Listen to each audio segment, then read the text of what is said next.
Dawn, thank you for being here. I'm so happy Yes, you're thank here. you so much, Leslie. I'm so excited to be here with you today. Thank you for having me. Yeah, I'm really happy to have you. And I just want to tell everybody also a bit of backstory of how I even know you, which Right. is, a few years ago, as I said, I have an e-commerce brand. My brand is Back from Bali. I just put it up again here.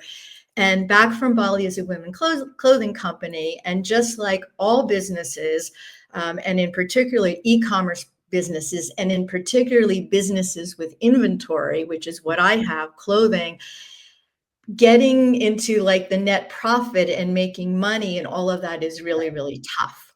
And Right. so back then, a few years ago, I reached out to some people and I got referred to you to help me to Yeah. basically make my business more profitable, right? Right. Exactly. It's funny how the internet world is such a small space, right? It's not that big after all. And it was great. Yeah. And so you came onto my podcast and now here I am on yours. And I'm just really happy to have this conversation today because I think there's so much value in talking about women in e-commerce. Yeah, exactly. And before we get into the nitty-gritty, I really love to, I know you were in corporate before. I know you Yeah. worked in corporations, all that, you have your MBA. So at Yeah. some point you made a switch. Yeah. So can you tell us what your impetus was to start your own business? What Yeah. happened in your life? Because it always is something that happens in your Uh-huh. life, right? Yep. That made you want to start it. Yeah, that's great. I worked for a corporate retailer for 17 years in my prior life, and I was climbing the corporate ladder and doing all the things that, I thought we were supposed to be doing to continue to move forward in our corporate careers. And I had two small young children at the time, and I was working somewhere between 60 and 80 hours a week, and I wasn't seeing them very often. And there was just a lot of change that was taking place within the organization. And I started to feel like there's got to be more to this than just working this hard for somebody else. And I know it sounds sort of cliche of the working, 80 hours someplace else where you could work 40 hours for yourself or whatever that phrase is. And so Yeah, that's the you know, phrase I for kept kind of entrepreneurs. right, sitting on that and thinking, I'm pretty good at this. I could probably, do this on my own. And I really never thought that it was ever going to happen because after 17 years, it's pretty hard to all of a sudden just say, oh, I want to jump and do this by myself. But an opportunity presented itself, and I was able to leave with a really nice sort of umbrella package where I didn't have to force myself to go find a new job. And I was able to sort of think about what it was that I really wanted to do.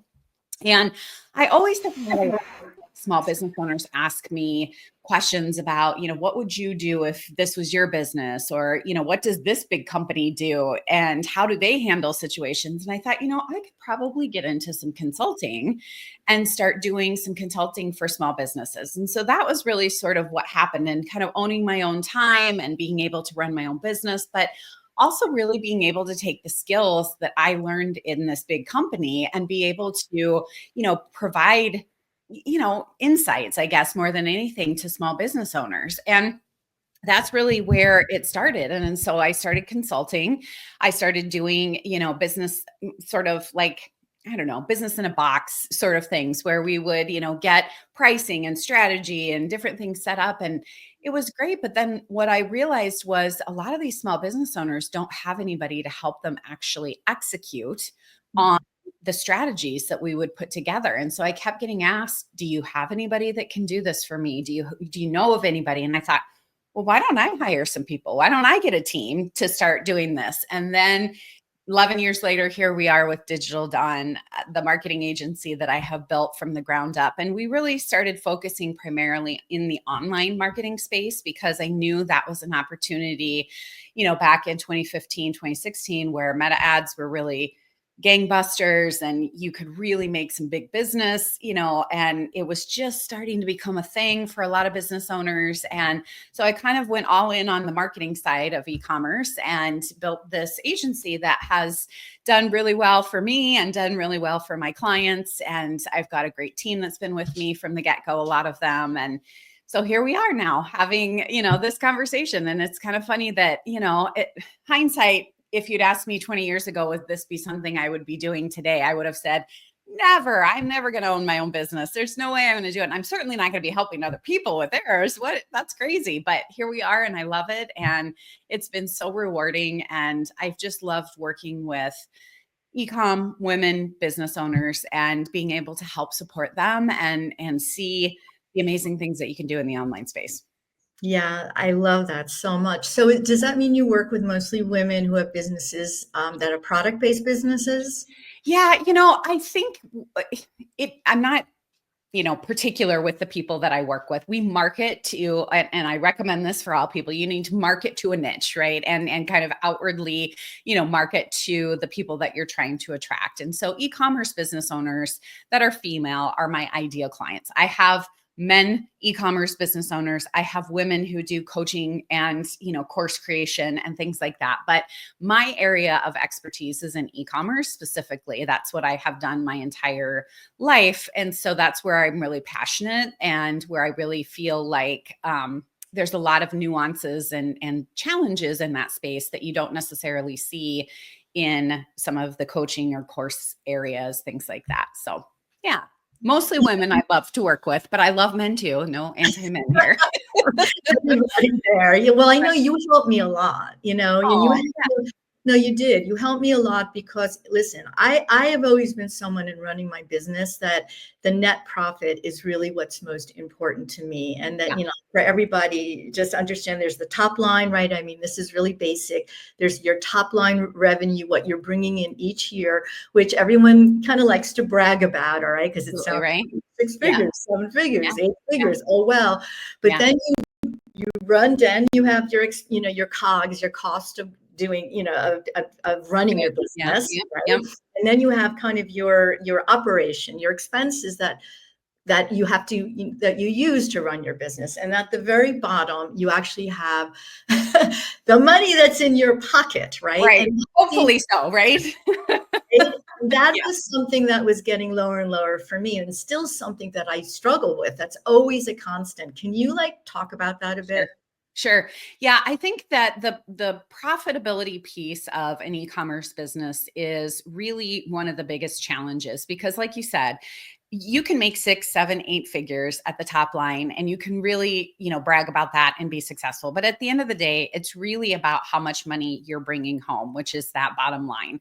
And a lot of people get sort of in this cycle of not being able to get a really good bottom line because their cost of goods sold is really high or their operating expenses are very high. And when you throw marketing on top of that and you're going out and trying to acquire new customers through marketing avenues, that eats into some of that profit and some of that bottom line income that's there.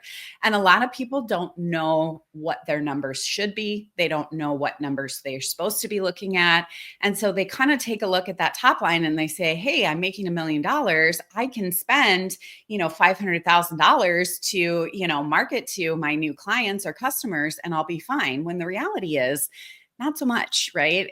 Or not always, I should say. And so it's really important, I think, particularly as you start looking out into the marketing space and you're looking at acquiring new customers, you really have to understand your financial impact and the financial P&L sheet that you've got before you even start marketing. How much can you spend to acquire a customer? What does that do to your bottom line? And how is that going to overall work into the holistic picture of how profitable you're going to be in that business? Because you don't want to be stuck at the end of the day not having any cash flow to buy new inventory or not having any cash to be able to live your life, right? Or anything along those lines. And so I think it's something that before we start working with clients, we really try to take a look at their overall profit margins and the health of their business from a financial perspective before we start doing the marketing. Because I've seen, unfortunately, so many business owners have gotten themselves into situations where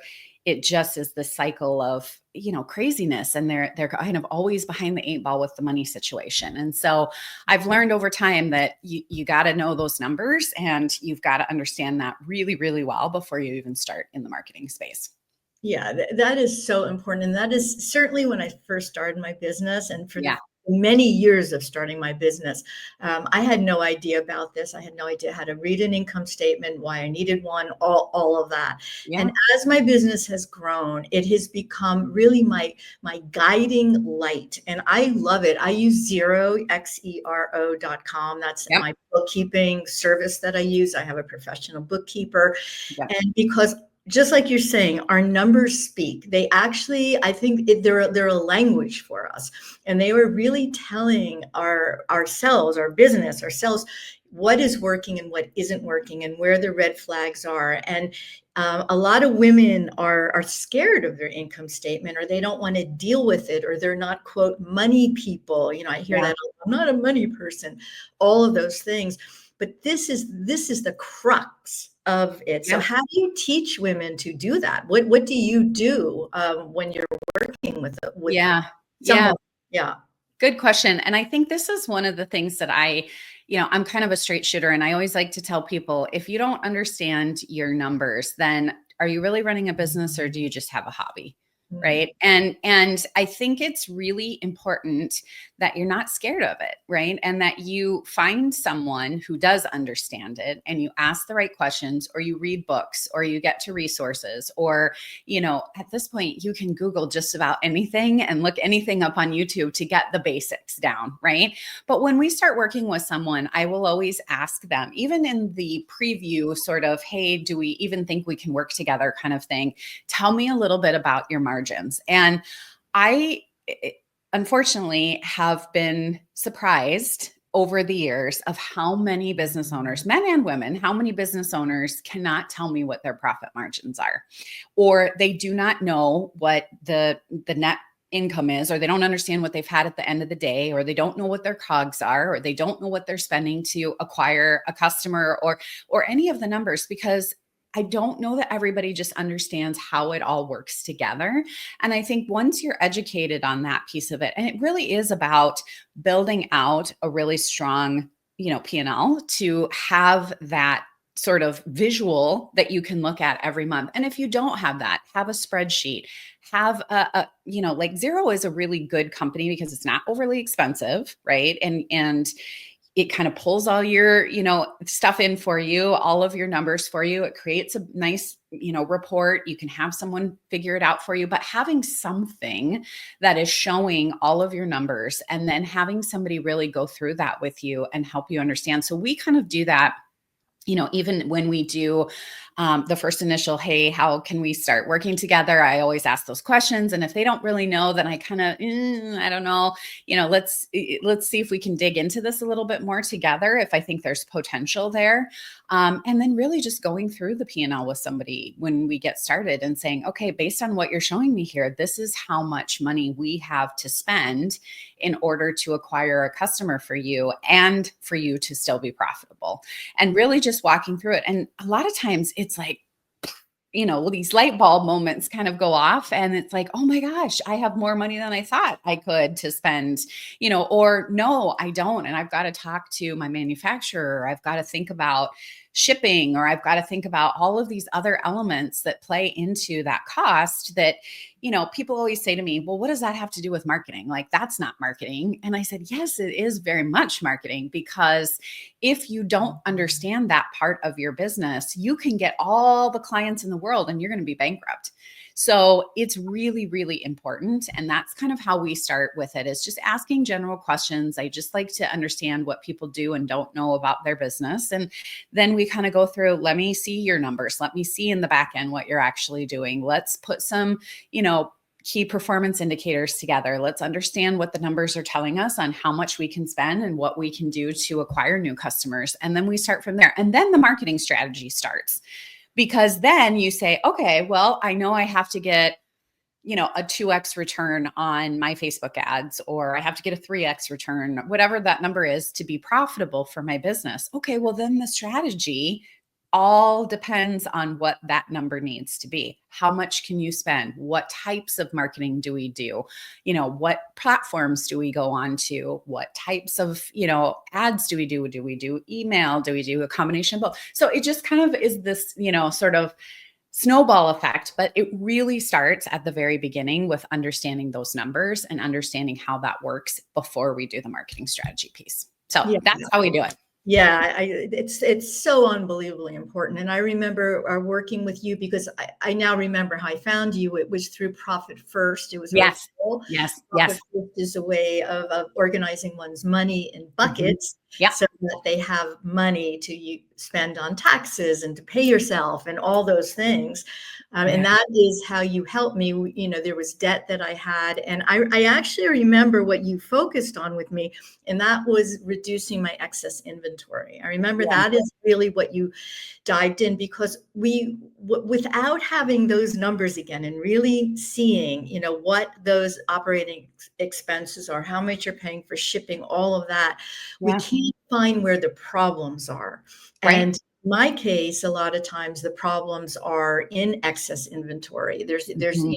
so if you can sell it off, if you could reduce it, if you could get rid of it, if you could donate it, put it to charity, then you have more money to put into marketing and other more Absolutely. fun kind of things. Yeah, absolutely. And I think that profit first model is one that is amazing, right? And it's an important part. I use it, personally. I know lots of people and business owners. Obviously, you've written books about it, and you're all sorts of things that it just kind of helps solidify um, how easy the money can be if you set it up correctly, right? And it doesn't have to be scary, and it doesn't have to be something that you fear. Just use the resources and the tools. And happens to be a methodology that I really like, but it is something that I think for a lot of business owners, they just don't know what to do. And so focusing on, one of the areas, in your case, the excess inventory and other things that were there, that helps free up that cash flow. And it helps, to your point, make,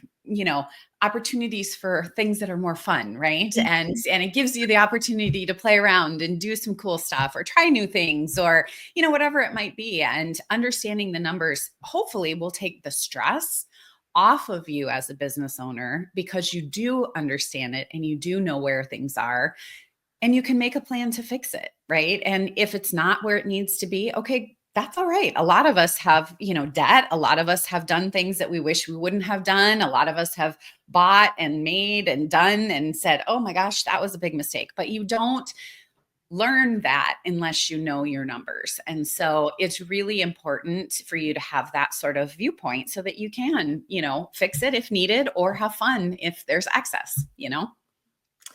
So e-commerce, all right, Yes. e-commerce. Okay. I've myself have been in e-commerce selling online for a long time. Yeah. I'm going on 12, 13, 14 years, I think. A lot of changes. Mhm. It definitely used to be very much men. There was, and men in many ways still kind of rule the e-commerce training world, I notice quite a lot. Mhm. Mhm. And e-commerce has changed so much, and also with what happened a few years ago, I hate mentioning that word. Yeah. Um, there has been so much more competition, but people Uh-huh. coming online and all that. So, can you speak a little bit about Yeah. e-commerce, women in e-commerce, what's going on, what you suggest? Yeah. The interesting part is that I feel like the marketing and the outward training for e-commerce is still very heavily male dominated, right? And I think if you were to Google or look, you will see a lot of great marketers, but they're in that young male space. But if you look behind the scenes, you will see a lot of the online e-com business owners are females, right? And they're the ones who in 2020, when what hit the fan, needed to get online and do something quickly to help save either their brick and mortar businesses, or to save the ability to, get stuff from point A to point B, whatever that was, they had to get online quick. And I think we've got a lot of e-commerce female business owners that are driving sort of this core fabric of the e-commerce space right now. And I love seeing female business owners running eComm. I just would love to see a lot of female agency owners and a lot of female marketing people coming out, which they are. There's a lot of great ones. You just have to go and find them, right? But it is a space for me where I think, you know, a lot of people ask, is it overcrowded now? Have you seen, you know, are there too many people in this space? And you've got to remember, just even on the Meta platforms, there's like 3 billion people that use that platform. And if you think about all the businesses out there, there's more than enough for all of us to continue to sell our products online and continue to market and not even feel that competition yet. And I think that the opportunities are going to be even bigger and better for e-commerce over the next, you know, 5 years. The industry is trending very steeply, very high, very hockey stick sort of growth. And I think women are going to be at the crux of this sort of online revolution. I think we already are, you know, I think we're already starting to see it. I just don't know that we're necessarily seeing it in the marketing space, right? I think we're seeing it in the fabric of the e-commerce space, but not so much in, you know, a lot of women don't want to show up online. A lot of women don't want to put their faces out there. A lot of women don't want to be their brand, or they're nervous about being their brand. And that's a whole nother podcast we could talk about another time. But I would like to talk about that a little bit, because yeah, visibility is so important, isn't it, it is. for your brand? It is. And I think so many people now more than ever want to buy from brands that they know and they like and they trust those people. And I think the only way for people to understand your brand is to see you as the brand owner and to tell your story and to share your experience of good, bad, and ugly. You know, tell the story of why you've come to where you are. Tell the story of why you created the brand. You know, tell and give, you know, behind the scenes sort of things. And people want to see that and they love that. And I don't think that you need to be super polished and have all the production, high production value. And I don't think you need to worry about always being in the perfect setting, in the perfect place, in the perfect videos, and because that's not reality. And people know that, and they just want to understand who you are as a business owner. What is it that you're selling? And are you legit? Like, can I trust you with my money? Is the product that you're going to give me really good? And let me see you, or let me see somebody else that has this product, use it and you know, show it and see that, yeah, it is really cool. I mean, just 10 minutes with a business owner online, and I've seen people do amazing things in sales that they've never done before, just because they got on and started showing their, you know, showing their products. And I think a lot of times women are like, oh, but my hair's not done, or, you know, I don't have the perfect camera, or I don't have the perfect lighting, or it doesn't matter. It really doesn't. I mean, people just want to say, oh yeah, there is a person behind that brand. There is somebody out there that's really struggling and making and working and, you know, just fretting over every detail of their business. I want to support small business owners. And, you know, you've got to be able to show your face and show us your product in order for that to be able to, you know, be something that people want to, you know, continue to purchase from you. And then I think a lot of people too, you know, don't necessarily know who to trust in this space. And so having, you know, a face to the brand, it's super important in my opinion. So yeah, get your face out there.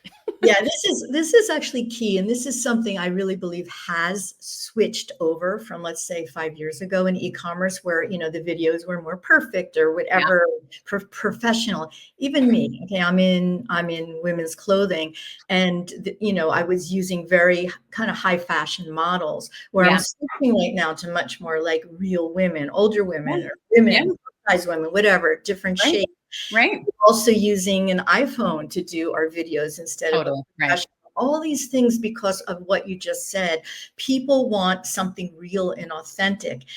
And the problem though is, and it was my own problem too, I'll just share it, is it was so scary going online and being the face. I mean, the first time I did a video, I mean, it was horrifying, you know. And yes, it is about, what did my hair look like? What did my face look like? Do you look old? Do you look young? Do you look this or that? Right. And so all I can say about that to anybody listening is it's really helpful to take a course because Yes, it's I did. I took a really easy course on being on video, and you get to practice and post it to like a private group and all of that. Um, totally. Right. this and just start doing it because this is the future, I really believe, of e-commerce, of Mhm. being the brand and actually communicating yourself, you as the brand, or as you said, Dawn, at least hiring someone else who can also do Right. those videos for your pictures or whatever too. Right. Yeah. Right. Yeah. Completely. And I think too, as we start to see, economic changes, and it's not anything political, but as the economy starts to change over the next several years, people are going to want to really understand where their money's going. And they're going to really want to understand who is the person behind the business and what are they supporting and what are their beliefs and what are they, what do they stand for? And that's really hard to get from a really polished, still picture of a young gal that doesn't represent your brand, or an older gal that doesn't represent your brand, or whatever. And I think people will really have more connection to you as a business owner, and will be more loyal to you as a repeat customer if they can see you and understand what you're all about. And I think just having a founder's video, or a why did I start my business video, or something even just that simple. I know it sounds simple and it's scary, but just even something telling your story of why you got into this. A lot of times, female business owner, ecom business owners start their businesses because they're fixing a problem that they couldn't see or solve in the market themselves. So they created this thing to fix the problem. And I always am like, this is an amazing story. This is the story everybody wants to hear. So just, kind of like do it, get out there and get on video. It's okay. Yeah. It is okay. It Exactly. is. It is. So yeah, I love this, and this visibility part of it is really really really important, and becoming the brand, becoming Yeah. you, and sharing who you are and everything. And Right. I see the changes out there. So yes, there's enough room. Is that right? You said that Totally. before. So Completely. Yep. anyone listening to this who is maybe starting a product-based business and they're starting to sell online, uh, Mm-hmm. there's room out there. They can do it. Oh, for sure. I think that there is endless possibilities, and the endless possibilities can be both really positive and it can be really scary, because a lot of times you don't know where to start and you don't know who you're selling to. And I think if I could give one piece of advice to people just starting, it is really know who your ideal audience or your ideal customer really is. And I think that's one of the things that gets lost in the online space, is that you try to market to everybody on every platform all the time. And then you see women getting burned out, or they're trying to be on all these platforms and they're doing nothing but creating video, or thinking they're needing to create video. And it just becomes this cycle. And what I would tell people is just take a step back and say, if I was going to sell 100 bits of my product, or 100 units of my product, who would be the first 100 people I would like to sell to, and where do they hang out online? Like, are they in Facebook groups? Are they on Instagram? Do I see them on LinkedIn? Are they on TikTok? Like, where in the social space are those people hanging out? And then create that message for those people specifically. Get online and talk to that person. Yeah. You will sell it. You will sell it. And most likely, sometimes we don't really know who our ideal customer is. Like we just have a Yeah. piece of paper in front of us, and we're just thinking, well, who is the ideal Mhm. customer? Well, guess what? It's probably you. All right. It probably Yes. that's how I started. Yep. I had no idea who my ideal You're customer right. was. I sell women's clothing. Well, that could be all women, right? But Uh-huh. I started to niche it down to, well, maybe they're me, maybe, and that's how you sort of build it. So if you get stuck on that question, Right. think Yeah. about what you want Yep. You're so and right.